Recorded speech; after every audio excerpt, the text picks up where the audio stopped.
अमरोहा के बावनहेड़ी गांव की रहने वाली शबनम ने अपने आशिक सलीम के साथ मिलकर 7 लोगों का कत्ल किया था।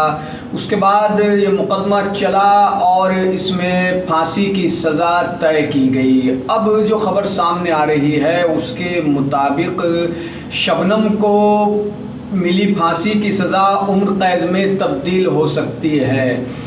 इस खबर के बारे में आपको बताएं तो ज़रा सा आपको हम शबनम के बारे में बता देते हैं। शबनम अमरोहा के बावनखेड़ी गांव की रहने वाली और 2008 में उसने यूपी के अमरोहा ज़िले के बावनखेड़ी गांव में एक दर्दनाक वारदात को अंजाम दिया था। शबनम एमए पास और उसने 5वीं पास आशिक सलीम के साथ मिलकर अपने परिवार के 7 लोगों का दर्दनाक तरीके से कत्ल किया था। मामला इस तरह से है, वैसे ये मामला काफ़ी सुर्खियों में रहा था और जब भी शबनम का जिक्र आता है तो ये मामला फिर से लोगों की ज़बान पर आ जाता है और लोगों का दिल और दिमाग एक बार फिर सोचने पर मजबूर हो जाता है कि क्या कोई बेटी ऐसा भी कर सकती है, क्या कोई इश्क में इतना भी अंधा हो सकता है कि अपने परिवार के 7 लोगों का कत्ल कर दे, और जिसमें एक 10 माह का एक मासूम बच्चा भी था। बताया जाता है कि जिसका गला शबनम ने खुद अपने हाथों से घोंटा था।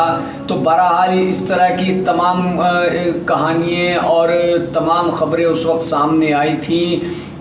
मामला इस तरह से था कि साल 2008 में पड़ोसी को कुछ सुगबुगाहट हुई, कुछ आवाज़ सी आई तो उसने पुलिस को फ़ोन किया, कहा कि कुछ बराबर वाले घर में शौकत अली के घर में कुछ प्रॉब्लम नज़र आ रही है। पुलिस वहाँ पहुँची तो शबनम मिली। शबनम ने कहा कि कुछ बदमाश आए थे छत के रास्ते और वो मेरे परिवार को कत्ल करके चले गए। अब पुलिस के सामने ये था कि आखिर कैसे एक लड़की बच गई और उसके सारे परिवार को कत्ल कर दिया जाता है। पुलिस के सामने सारा मामला था। उस वक्त शबनम पर ज़्यादा शक नहीं था, लेकिन जैसे जैसे मामला बढ़ता गया शबनम पर शक गहराता गया। शबनम से पूछा, सारा परिवार तो नीचे, तुम क्या कर रही थी? तो कहने लगी कि गर्मी लग रही थी, मैं ऊपर चली गई। जबकि शबनम के घर में लाइट का अच्छा इंतज़ाम था, उसके बाद भी गर्मी लग रही थी। तो ये बात भी पुलिस को अजीब लगी कि चलिए फिर भी चली गई होगी। फिर पुलिस ने पूछा नीचे कैसे हैं? कि नीचे फिर वो हल्की सी बूंदाबांदी हुई तो मैं नीचे आ गई। पुलिस ने फिर मामले की जब तफ्तीश की तो ये बात भी सामने आई कि उस रात कोई बूंदाबांदी नहीं हुई थी, आसमान बिल्कुल साफ था, कोई बारिश की बूंदें नहीं पड़ी थी कि जिससे की वजह से शबनम नीचे आती। फिर दूसरी बात, पुलिस ने ये भी चेक किया कि दीवारें काफ़ी ऊंची और ऐसा कोई हिसाब नहीं कि जिससे उन दीवारों पर चढ़ कर के कत्ल किया जा सके। पुलिस ने सीढ़ी के निशान भी चेक किए तो कोई निशान वहाँ मौजूद नहीं। इस तरह की कोई ऐसी एक्टिविटी नहीं कि जिससे ये पता लगे कि हाँ कोई दीवार के सहारे ऊपर चढ़ा था। तो पुलिस को शक यहीं से हो गया। उस दौरान कुछ ऐसे मामले भी हुए कि शबनम की तबीयत ख़राब हो गई। तो जब डॉक्टर के यहाँ उसको दिखाया गया तो डॉक्टर ने बताया कि शबनम प्रेग्नेंट है। अब शादी शबनम की हुई नहीं थी, प्रेग्नेंट हो गई, ये कैसे? इस तरह के कई मामले। फिर उसके घर में चाय की पत्ती के अंदर से एक सिम भी निकल करके सामने आया था, उसने भी काफ़ी कुछ परतें खोल दी थी। फिर पुलिस ने शबनम के आशिक सलीम को उठाया जो कि एक आरा मशीन पर काम करता था, 5वीं पास था। और उसके बाद जब उससे पूछताछ की गई तो पुलिस उसको लेकर शबनम के पास पहुंची और शबनम के पास पहुंची तो सलीम ने कहा कि मैंने इनको सब कुछ बता दिया है, तू भी बता दे। उसके बाद शबनम और उन दोनों ने मिलकर जो खुलासा किया वो काफ़ी दर्दनाक था। शबनम पढ़ी लिखी थी, सलीम 5वीं पास था। शबनम शिक्षा मित्र बन चुकी थी, लेकिन उसकी जो दोस्ती थी, जो मोहब्बत थी वो सलीम से बरकरार थी। शौकत अली जो शबनम के पिता थे वो इस रिश्ते के ख़िलाफ़ थे। उन्होंने उसे समझाया तुम इतनी पढ़ी लिखी हो, ये जाहिल है, अनपढ़ है, 5वीं पास है, तुम्हारा इससे तालमेल नहीं बैठेगा। लेकिन शबनम के सिर पर इश्क का भूत सवार था और फिर वो धीरे धीरे नींद की गोलियां घर वालों को सुलाती और सलीम को बुला लेती और उससे शारीरिक संबंध स्थापित करते। दोनों पूरी रात मौज मस्ती करते। घर वालों को फिर शक हो गया तो उसने सोचा कि इनको रास्ते से हटाती हूँ।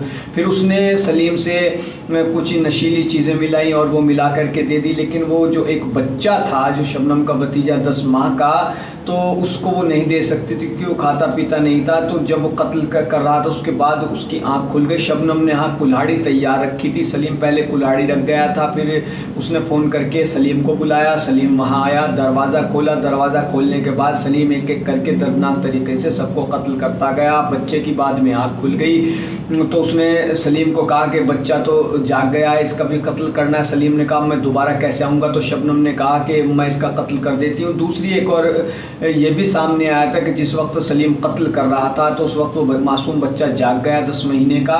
तो सलीम कुल्हाड़ी लेकर उसकी तरफ दौड़ा तो शबनम ने कहा ठहर जा, इसके लिए तो मैं ही बहुत हूँ। और उस जालिम औरत ने दोनों हाथों से गला दबाकर अपने भतीजे की हत्या कर दी। जिसने ये मामला सुना था बहुत ही अफसोस हुआ था और हर कोई ये सोच रहा था कि क्या ऐसी भी कोई महिला हो सकती है, कि क्या कोई ऐसी बेटी हो सकती है, ऐसी बहन हो सकती है कि वो दर्दनाक तरीके से कत्ल कर दे।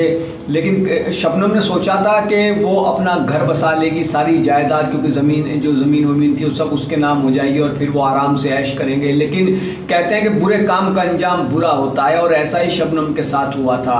शबनम ने कैसे ख़तरनाक ये खेल खेला, खूनी खेल खेला, और अंजाम तो उसका होना ही था। जब पुलिस को शक हुआ, पुलिस ने मामले का खुलासा किया और ये मामला चला, तो इसमें जो जज साहब ने जिनकी अदालत में मामला चला था उन्होंने भी काफ़ी सख्ती के साथ शबनम को सख्त सज़ा सुनाई थी और सख्त फैसले में काफ़ी सख्त अल्फाजों का इस्तेमाल किया था।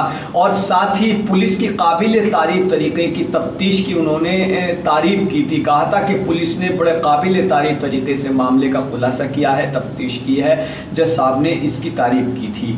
तो बहरहाल अब जो वर्तमान समय की ख़बर है वो मैं आपको बता दूं। वर्तमान समय की ख़बर यह है कि शबनम जो कि जिसको सज़ा मिल चुकी है उसकी फांसी की सज़ा उम्र कैद में तब्दील हो सकती है। और इसकी वजह यह है कि गवर्नर को एक लेटर लिखा गया था जिसके जवाब में गवर्नर ने जो कुछ कहा है वो आपके सामने मैं जो कि बता रहा हूँ। प्रेमी के साथ मिलकर परिवार के 7 सदस्यों की निर्ममता से हत्या करने वाली अमरोहा की शबनम की फांसी की सज़ा अब उम्र कैद में बदल सकती है।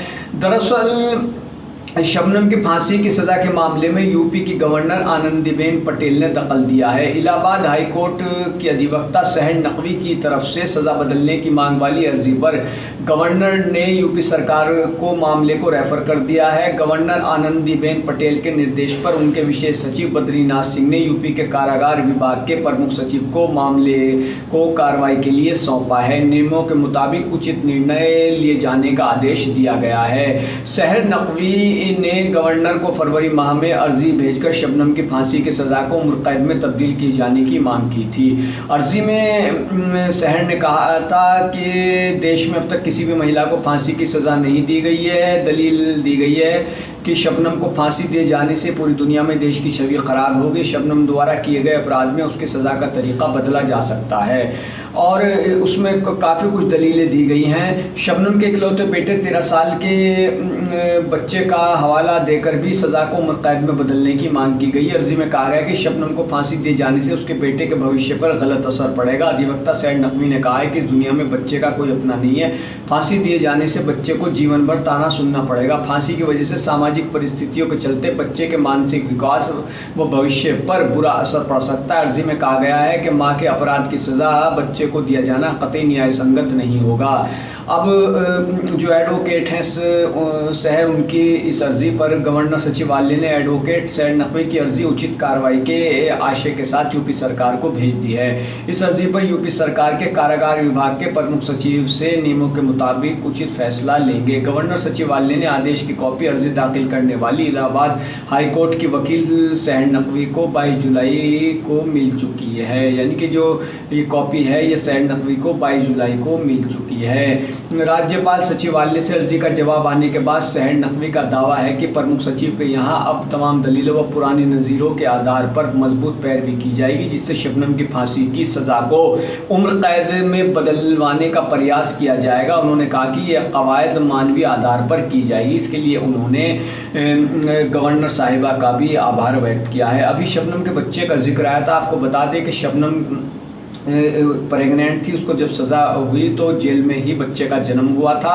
और नियमों के मुताबिक जब बच्चा कुछ बड़ा हो गया तो उसको जेल से बाहर निकाल कर के शबनम के ही एक सहपाठी को सौंप दिया गया था, क्योंकि शबनम ने उसमें रजामंदी दी थी और वो सहपाठी भी उस बच्चे को लेने के लिए तैयार था। तो अब देखना यह है कि ये मामला क्या रुख अख्तियार करता है, लेकिन जैसे कि अंदाजे हैं और ख़बरें आ रही हैं कि शबनम की फांसी की सज़ा उम्र कैद में तब्दील हो सकती है। तो बने रहिए हमारे साथ और चैनल को सब्सक्राइब कीजिए, वीडियो को लाइक कीजिए। कोई ताज़ा अपडेट इस मामले में आती है तो आपको ज़रूर अवगत कराएंगे। तब तक के लिए इजाज़त दीजिए, धन्यवाद।